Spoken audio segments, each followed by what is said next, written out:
Hello विद्यार्थी मित्रों, मेरे YouTube चैनल निराला हिंदी क्लासेस में आपका स्वागत है। जैसा कि आप जानते हैं, कोरोना ने फिर से जो सेकंड वेव है कोरोना की, वो और भी ज़्यादा घातक और भयानक है। और गवर्नमेंट ने राजस्थान में फ़िलहाल सभी स्कूल कॉलेजों को बंद कर दिया है। ऐसे में जो कोर्स हो नहीं पाया, रह गया है, क्लास में हमारा घनानंद चल रहा था BA पार्ट सेकंड में, रीतिकालीन काव्य जो किताब है उसमें उसका 5वें नंबर का जो पद है उसका की जो व्याख्या है वो मैं आपको करवा रही हूँ। और अब इसी तरह 2-2, 3-3 पद करके अपन घनानंद पूरा करेंगे। उसके बाद एक लास्ट रह जाएगा अपना पद्माकर। तो पद्माकर में केवल मैं महत्वपूर्ण जो पद हैं उतने ही पद आपको करवाऊँगी, सारे ना करवा के। जैसी भी यथा स्थिति जो रहेगी आगे भविष्य में, उसके हिसाब से। तो देखिए क्या कह रहे हैं घनानंद। कह रहे हैं, मारिबो विश्राम गने वह, तो यह बापरो मीत तजो तरसे।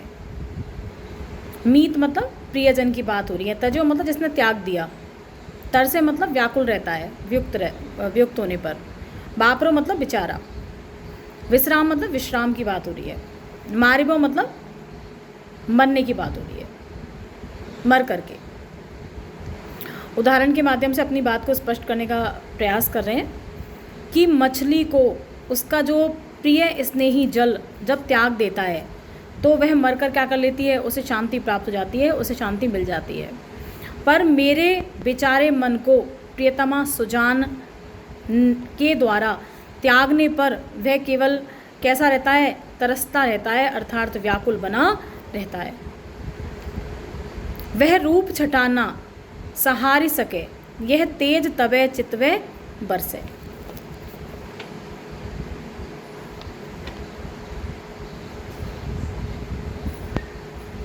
रूप छटा मतलब रूप सौंदर्य की छटा की जो बात है वो हो रही है। रूप सौंदर्य की छटा की जो बात है वो हो रही है। और ये रूप छटा जो दीपक की है उसकी बात है, उसके तेज, उसके प्रकाश की बात हो रही है।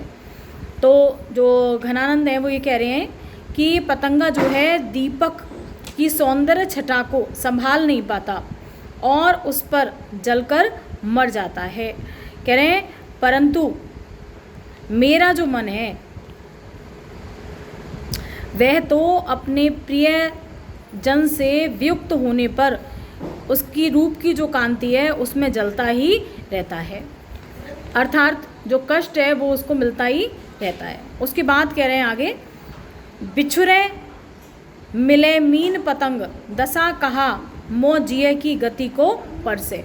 परसे का मतलब स्पर्श करने से, बिछुड़े मतलब बिछुड़ने पर, मीन मतलब पानी के लिए आया है, पतंगा मतलब पतंगा, दशा मतलब दशा की बात हो रही है। उससे पहले एक लाइन हो रही, घनानंद कौन अनोखी दशा, मीत आवरी बावरी हवे थरसे। थरसे मतलब कंपित होने से, बावरी मतलब बावरी, मीत मतलब मीत की बात हो रही है, दशा मतलब दशा की बात हो रही है, अनोखी मतलब विशेष प्रकार की जो अनोखी दशा होती है उसकी बात। घनानंद कह रहे हैं कि मेरी जाने कौन सी अनोखी दशा है जो मुझे आकुल व्याकुल अथवा बावला बनाकर क्या करती रहती है, सदैव कंपित करती रहती है। इस तरह की जो मेरी मन की अवस्था है वो हो गई है। कह रहे हैं, बिछुरे मिले मीन पतंग दशा। कह रहे हैं, मछली जो है पानी से बिछुड़ने पर और पतंगा का दीपक से मिलने की जो दशा है वो कह रहे हैं मैं उस अवस्था की बराबरी अर्थमा उसको स्पर्श भी नहीं कर सकता हूँ। ये कहना चाहते हैं कि पता नहीं मेरी कौन सी जो हीन दशा है वो है। कहा मो जिए की गति को परसे। कह रहे हैं मैं नहीं जानता मेरे हृदय की कौन सी गति है, इसको मैं अभी नहीं जानता हूँ।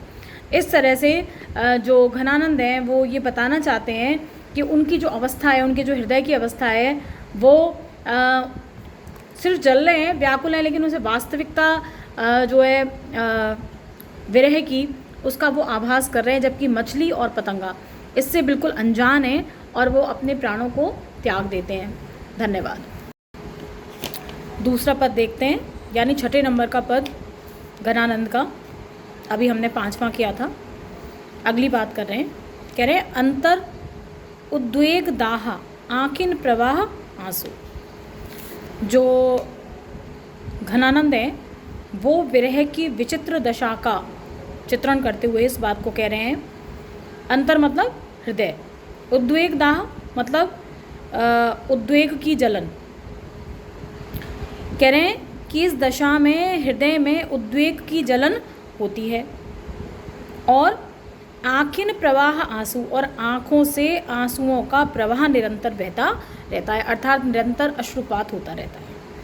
कह रहे देख अटपटी चाह भीजनी दहनी।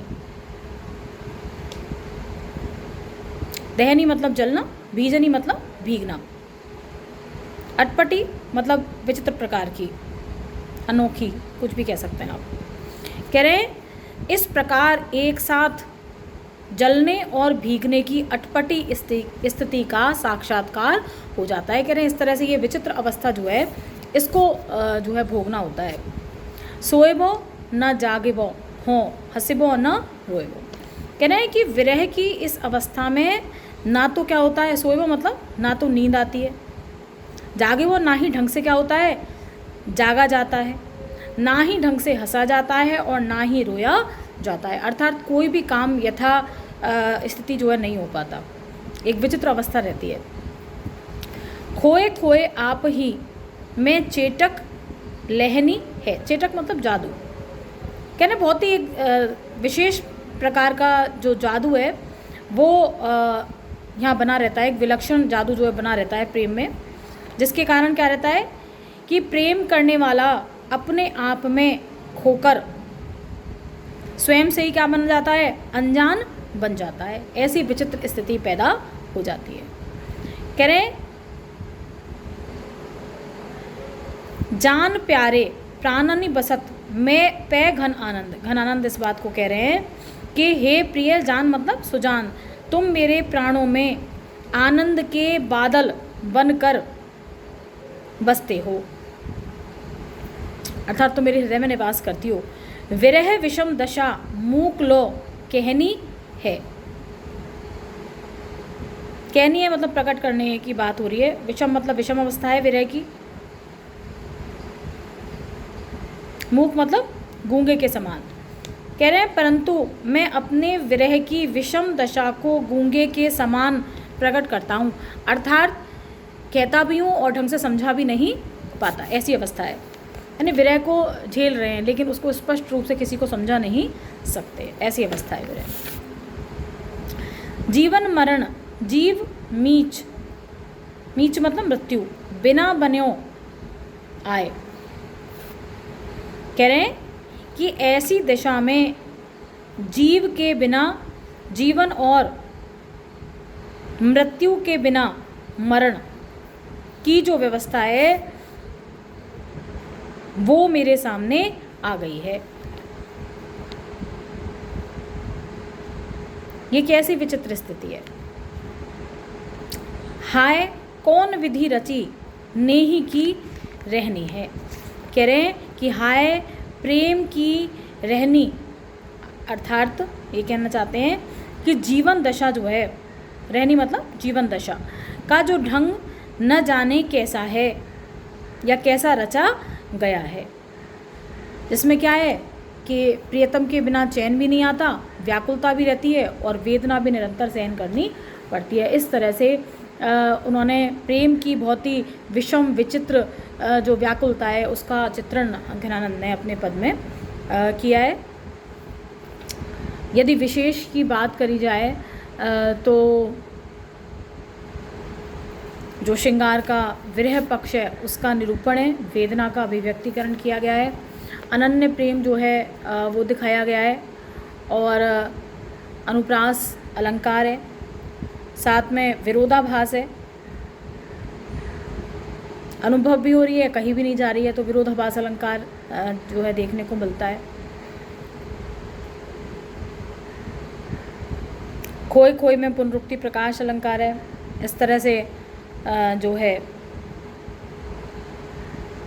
ये अलंकार इसमें देखने के लिए मिलते हैं। बहुत ही मार्मिक वर्णन विरह का किया गया है। धन्यवाद।